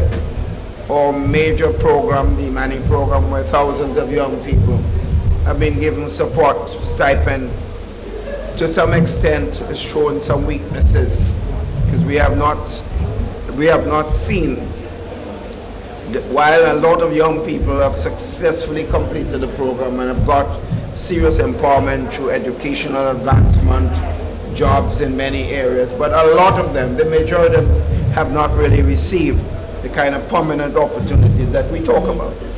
And specifically within the public sector and also in the private sector, many of them, I would say to some extent, are not treated appropriately, where they are left to what you call an Imani worker for 3 years, 4 years, 5 years, 6 years. The Imani program is a 2-year program. At the end of the 2 years, the person should either be successfully having completed the program and then move into a specific area of opportunity, or some other training or some other developmental activities will be made available for those who are interested, because we can't force people to accept. Right. Some young person might just only want to collect the stipend and not interested in development. Well, you will do what you can to help them, but you can't force of someone to accept something for his own future and development. So clearly we have to deal with that, and people ask why somebody at my age group has accepted responsibility. Well, I think it is fair that people know generally I have stayed very close to the issues It's not about the age of the person implementing the program. It's about the vision of the person interested in whatever that issue is. In this case, the youth. It is well known that I have a passion for sports, not just in Grenada, right through the Caribbean. Whenever there's a sporting activity or sporting problems in the region, whether it's football, cricket, athletics, the sportsmen call on me. That's well known. My colleagues call on me in the region. It's also well known that I have a passion for technology, given my own training scientifically. And in the region, I was given the responsibility for science and technology and information and communication technology. Well, let's accept it. And I'm a person who's been very close to the arts and the culture. And let's accept the fact that these are the issues that are closest to the young people. So it makes sense if I am leading the government and I've seen some weaknesses and we have some young, capable ministers that need support, that I need to take on the responsibility and the challenge that this presents itself. And that's the reason I've decided to take on that. I was not afraid to take it on because I feel like we could succeed in changing the whole dynamics of what is taking place in the program. So we have a number of initiatives. We will see rapidly so. The government will be committing more resources in this limited time of resources to be able to empower the young people and to give them the kind of permanent opportunities that they deserve. The other area of tremendous interest in changes as far as the budget period is concerned is the area of health. Let's face it, we have to accept again that there are serious weaknesses in the health system. In addition to the fact that we have to meet the problems created by this pandemic, and we have successfully, we're managing it so far, and we need to continue to do so. I think we have to accept the fact that the services at our hospital facilities throughout the length and breadth of the country leaves a lot to be desired. Every day you get from citizens throughout the country some of the weaknesses in the system, whether it's a lack of enough medicines and support, the attitude of some of the workers in the system, the lack of appropriate their physical environment. There are so many problems, issues related to the not sufficient attention to give to the poor and vulnerable when they visit our facilities. The problem is there. So this is one of the reasons we decided, look, the Ministry of Health has massive responsibility to ask one minister and one permanent secretary to handle this. Difficult. It's a bit unfair. So we said, look, so I chose one of our most caring and people-oriented minister. And we have to accept that Sister Delma has shown that as a person with a lot of care for people. Yeah. You can see it all the time in everything that she does, and so on. We felt that if she goes, give an opportunity, in addition to the major responsibility of social development, housing, and others, to do something about that area. And she seemed to be excited. She said to me, I hope you don't give me too much to handle. We said to her, all of us will be there for you, to support you. And so far she's started on the ground already. She's visiting all the facilities. And I said to her, the only weakness here, you must tell the people what you're doing. When you visit the hospital, whether it's Princess Alice, whether it's Marabou facility, whether it's Monge facility, the general hospital, different departments, let the people know that you're doing on-the-site visits so that you can see and feel what is taking place and consider the environment involved, and at the same time listen to the people in the different areas that receiving the service and giving the service. And therefore we'll be able, on the budget you'll see major improvement initiatives, to deal with those fundamental problems. So I'm excited as we move as we go into the last quarter of this year, and of course move into 2021. So yes, go ahead. I want to reflect a little bit on the construction industry noticing for a fact that was one of the first industry that started moving when we released the restrictions during the emergency period. And we see a considerable amount of construction work continuing as the industry that is obviously vibrant in comparison to others that have been crippled, for example, tourism as a result of the pandemic. And we're now seeing, based on the throne speech, that there's even going to be further development and further jobs within that industry. I just want to reflect a little bit and going back to a few years ago when the construction industry was actually at a standstill in Grenada, and it created numerous problems for us. Yeah, well, clearly. And that was not on your watch. Clearly, I think we know that, as we pointed out, the major area of opportunity for jobs and economic activity, it has to be the construction area, and we've seen exciting prospects there within the public sector, the investment program, and also the private sector areas of initiative, whether it's tourism, whether it's manufacturing, there are enormous prospects there. So we are going to be seeing this as a major initiative going forward. But I think one of the things we have to come to terms with it, as we get this opportunity, the government by itself cannot be expected to do all. Every one of us citizens must play a role in going forward. We need the social partners, the understanding of this is a special period where we're coming from ground zero, so to speak, with this pandemic. People have to understand what is taking place internationally. You watch what's taking place in some of the big countries. They look lost, completely lost, almost chaotic. So we are doing reasonably well here with the perceived stability and understanding. Therefore, it's because the people of a country in general, not the government by itself. And that's why you need the business community, the trade unions, and government and all social partners to be in this. So we can't have people pulling wild strikes in a time where you're trying to recover. Because what will happen in the end is that your workers are going to be marginalized. Right. You just will lose jobs.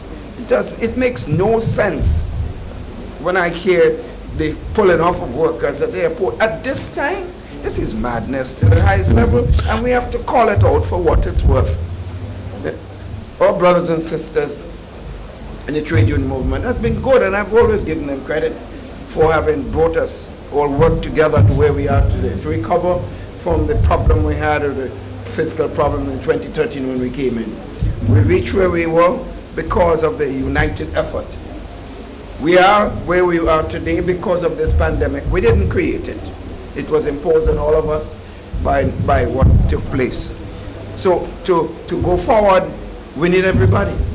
Any one of us move out from this united realm will create problems for the entire society, and every one of us would lose in the end. So I make the point for what is what. So I could not sit here this morning and not speak to that because I think it's deep down inside. That was my thinking with my next question. Well, of course. How, as a leader, would you encourage the entire mass plethora of the citizen Grenada that we're moving forward with a new future, a different agenda into? How do we bring them together? And I think you made the point that unity and togetherness are purpose. It's not about scoring cheap points for my union or for the political environment of some government or opposition. It can't be that. If any one of us go off on that type of platform, the country will get hurt. We're looking at the growth factor, the economic factor now, and I notice I see mention here that we're looking at somewhere about returning or going to a 6% growth rate by the end of 2021. That calls for some aggression, isn't it? Yeah, but I'm telling you, we are surprised when the IMF and the World Bank, when they did their assessment program as they do it, and they predicted that even more than 6. and therefore we wanted to be more conservative. And I think they were looking at the number of private sector projects, which clearly are now coming on stream. The Range project in St. David's, the Livera project, you're talking $1 billion project. People have invested over $100 and something million already and counting. In fact, we could have been further advanced in that project had it not been for the pandemic. They wanted to bring in the architects and engineers in at a time where we had the virus was raging in China, and a lot of the workers were coming from. We said, no, we need the project, but we also need the safety of our citizens. So with the PSIP program and with the private sector development program and several other projects we have not even mentioned, I expect the Minister of Finance will be elaborating more specifically in many of the major projects. So things are looking optimistically, but two things. One, we need the cooperation. Three, we have to keep control of that virus. I'm urging our citizens, guys, Chairman Selwyn and I go around, and because we have no major deaths or problems in the country, a lot of us seem to be taking it as almost as a joke. Yes, I can see it, and it's not at one level in the society. It's not the young people with a jab only. I've seen people that I expect to know better having parties and no one is wearing a mask. I mean, we could enjoy ourselves. We could also socialize, because I know it's a problem for all of us. Because I'm the type of person who like to be around people.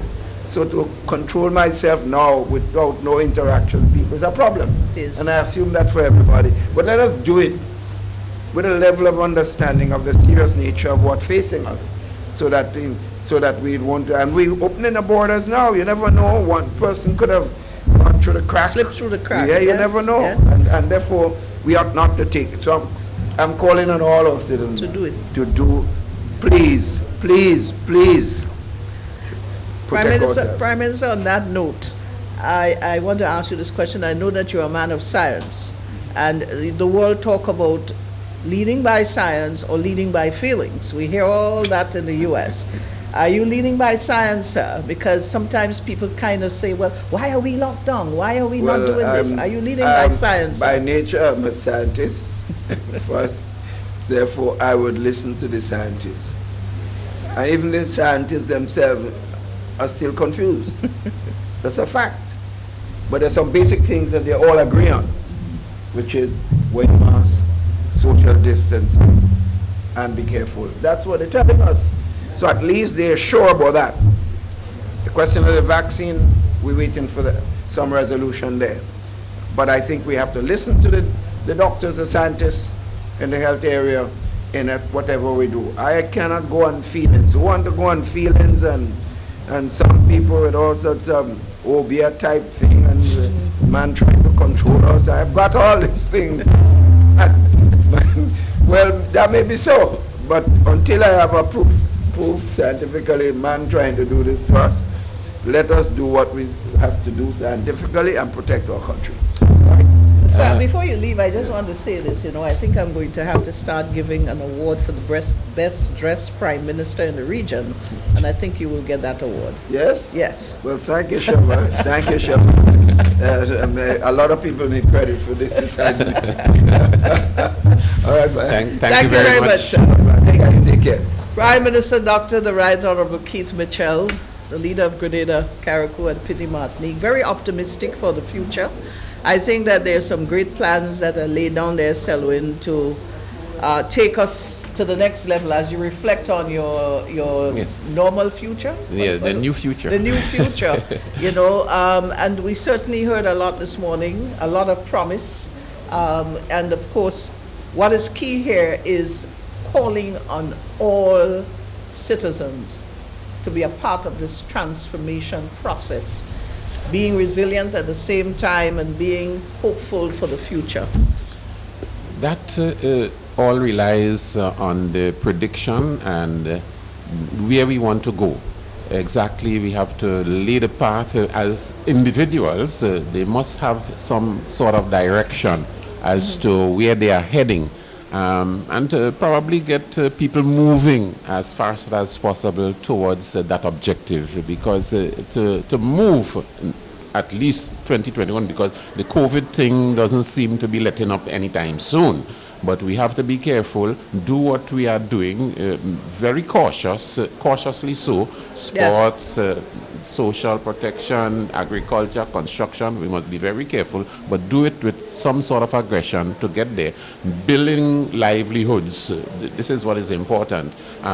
Someone is motivated when his livelihood can move from one equilibrium to another. And I think that is what is important. How well are we being motivated to do that is the question. When we harp on the construction just now, the point I wanted to make is that the farmer, the person in agriculture, is also a tradesman. Yes. And you know, there could be aggressive movement in that direction. Well, we now joined, folks, by the newly appointed Minister of Finance, Honorable Gregory Bowen, and of course he is going to be delivering that budget for us to take us into 2021. Welcome, Honorable. Thank you and very much. How are you today? Very good, thank you. It's a pleasure to be here. Yes. Welcome. Thank you. Do you see the new territory as anything strange? No, certainly not at all. I don't know what the former Minister for Finance would have told you, but he has confirmed what I've told many people, is that since 2013, and even before that, in the era before 2008, I was integrally involved and continued to be involved with the Ministry of Finance.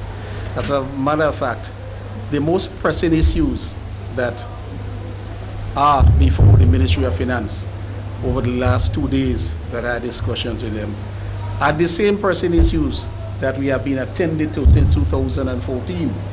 If you recall, when we start the Homegrown Structural Adjustment Program, I was involved in its formulation, in the many legislative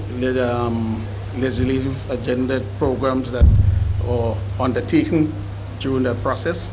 And I always recall that in the middle of the night, sometimes hours before the sitting, the IMF will be calling me, the World Bank will be calling me, other institutions will be calling, trying to make amendment along their lines. But I had to remind them, this was a program that we embarked upon, and we are doing things because it is right.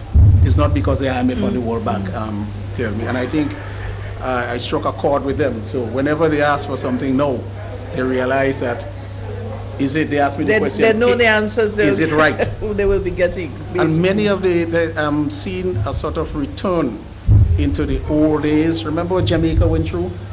I'm trying to see that return from some of the institutions. So I continue to remind them, only if it is correct. Only beneficial, that is economically, financially, and for the people of Grenada, and by extension the region. The Prime Minister did say that he is looking to see the country back on that growth path to the tune of some 6% by the end of 2021. I guess as much that you are up to the task. Oh yes, no, remember the 6%, if we look at the base, and that will really come a lot from where we were to where we will be. And with the common economic activities, that will be responsible for some. But in this difficult COVID time, we have to initiate a lot of programs. And so I think the 6% is achievable, and the meeting with the staff in the Ministry of Finance, it will be done. It will be achieved. Minister, have you been actively involved in the preparation of the 2021 budget? I know that you've just taken up the portfolio, but as you just mentioned that you have been there over the years. So is it a difficult task for you to deliver that budget? No, delivering I hope you mean delivering the budget, by delivering the budget, achieving what we say in the budget. Well, and yes, delivering the budget, by the budget speech or budget presentation, it will not be any strange issues. There will not be any strange issues with respect to what will be in the budget speech. That will be a finance together with a policy of the cabinet. Right. But in delivering what is there, I believe that we can do it, because those activities are what we have been talking about for over a very long period, albeit it must be new because of the COVID pandemic that is with us now. We have to shape and remodel what we had in mind. And don't forget, we have what you call the new public management before you come and you run a budget. But there must be strategic plans that you must implement. And the first strategic plan is the 2035. We have that on board. Then we will listen to the throne speech. And if you look at the throne speeches over the years, they will have reflected what the 2035-year plan, although that too is albeit new. But right now, the budget speech will move from the 2035 into the throne speech, and we have to prioritize. If we had no pandemic, then we could have done most of what we have in it. So we'll have to start, prioritize, and do what we can at various stages. So we get all of some in 2035, the more important one, and then we start the process of the others in 2021, and we will finish in 2022 and 2023. So the strategic planning is a fundamental component of the new public management, and it helps you to go along a smooth path. You know, we talk a lot about agriculture. We've heard all the comments and the concerns, especially during the pandemic, what we ought to do and what we ought not to do. And it has become a priority within the movement of into the future for 2021. Is that going to be one of the flagships of the economy going forward? Do you believe that? Do you think that agriculture can be that flagship that people on the street sometimes refer to in the economy?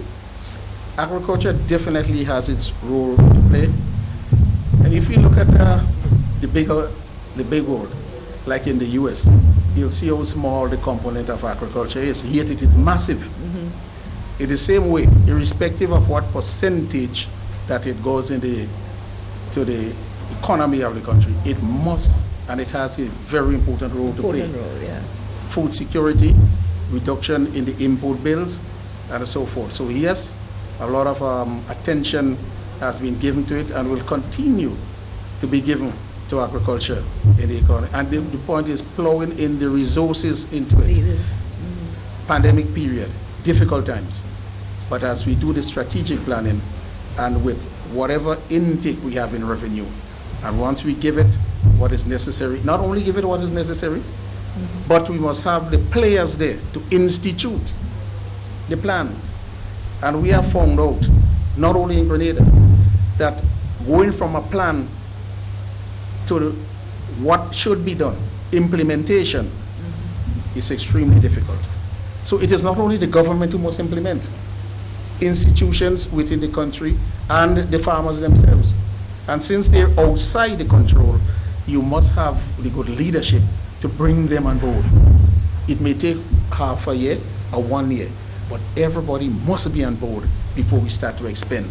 Otherwise, what we have found out, not only in Grenada, but throughout the rest of the world, you expend, and because the players were not on board, it did not be You're in trouble.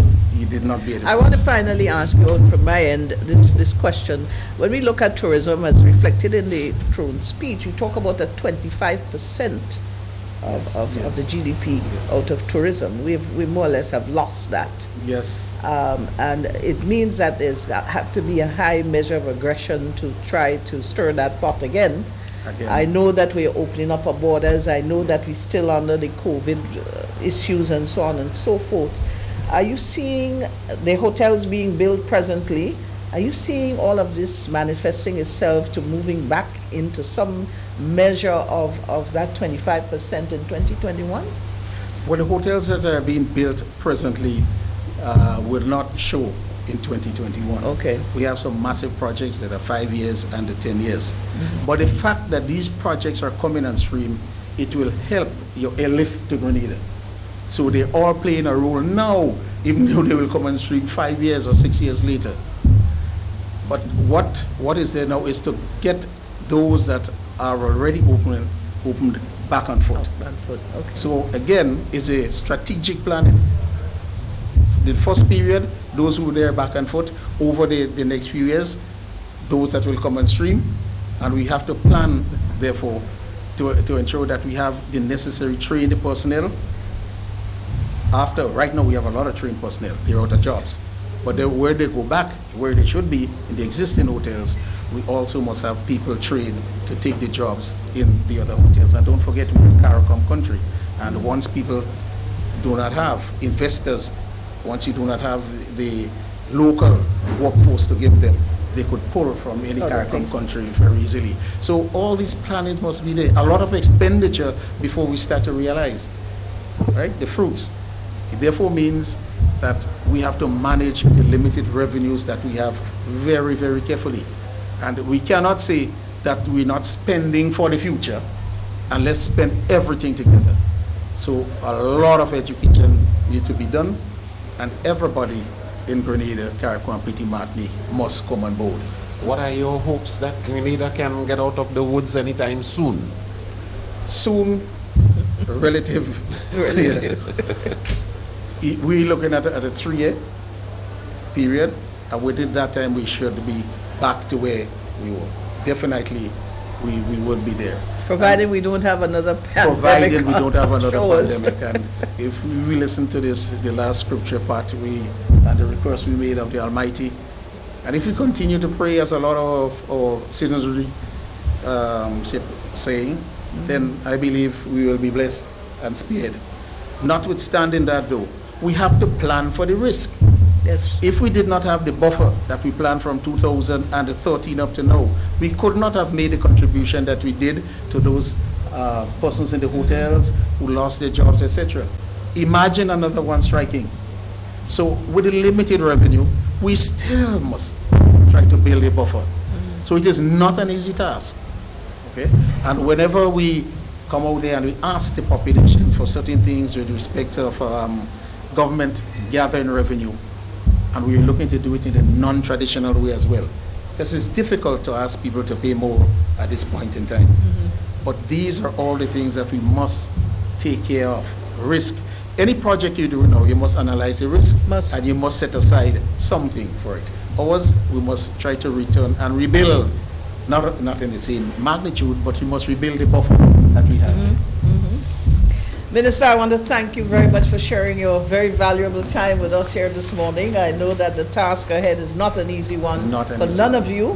I know collectively the cabinet is working assiduously ensuring that we do the right thing, as you said earlier on. Yes. And I want to wish you all the very best. Any final words from you?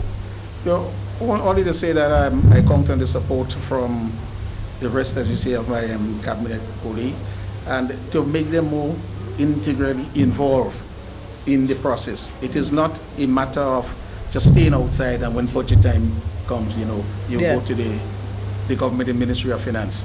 In the private sector, let me give you an example. If you ask the Controller of Finance how things work, he will say, I do not allocate anything in finance. My precious task is to raise the finance and to meet my customers who will be all the various departments in that private company. So we must integrate a bit further, and as we take the whole of government approach, we look at every ministry, and all of us will have a part to play in it. In other words, when we are efficient in all other ministries, when we know and respect the limited quantum of resources that we have available, all of us will run our department in such a manner, and we will measure where we are, so that the normal procedure of coming and cut towards the end of the year, that should be a thing of the past. All through the year, we should be working together. And if we have to cut and contrive through the year, we do that right on, so that in the beginning of the year, we all start afresh. Integrated whole of government approach from financing and all the other ministries. Wonderful. Thank you very much. Thank you very much. It's You're a very pleasure. welcome. That's the minister, the newly appointed Minister of Finance. Use finance solely at this stage because it's the budget discussion. Sharing a few thoughts and ideas for the future going forward. The budget is expected to come, and this year's presentation will focus on toward Vision 2035, recovery, transformation, and resilience. 3 key words. And I must say, Selwyn, listening to the throne speech, listening to the Prime Minister, and also listening to the Minister of Finance, I think they really gave us an understanding as how these 3 words are important to Grenada. The roadmap. The roadmap. The roadmap to the new future. To the new future, according to Selwyn. So folks, please remember those 3 words. Right now we're into recovery mode. We're going to be transforming. It's transformational, and the Prime Minister mentioned the importance of taking the youth on board in this whole transformation. And of course, not only the youth, but the entire nation. And when we talk about youth, we have to remember that they are the ones that are savvy with social media and ITC and so on. So they are the ones that are going to really help transform, because when we transform, we have to look at the non-traditional disciplines that can help us and propel us into the future. And they will have that responsibility. Indeed. Yes. And of course, being resilient is key. This is where we come to the end of our program. It was the ceremonial opening of the 4th session of the 10th Grenada Parliament, and we were pleased to bring that coverage to you, Sherma and myself, at the commentary booth, and we're not forgetting our technical operators on the other side. Normally we call them Master Control. They've been with us, and that's an old name, you know. Yes, they were shaping our voices here, and it was our pleasure to bring that commentary live to you in your households, wherever you were taking it on your devices, wherever. And we hope to see you here back sometime, or be with us back sometime, as long as it deals with the development of Grenada, Carriacou, and the Petite Martinique. So this is where we take our leave, and we would like to say pleasant afternoon and enjoy the rest of the weekend.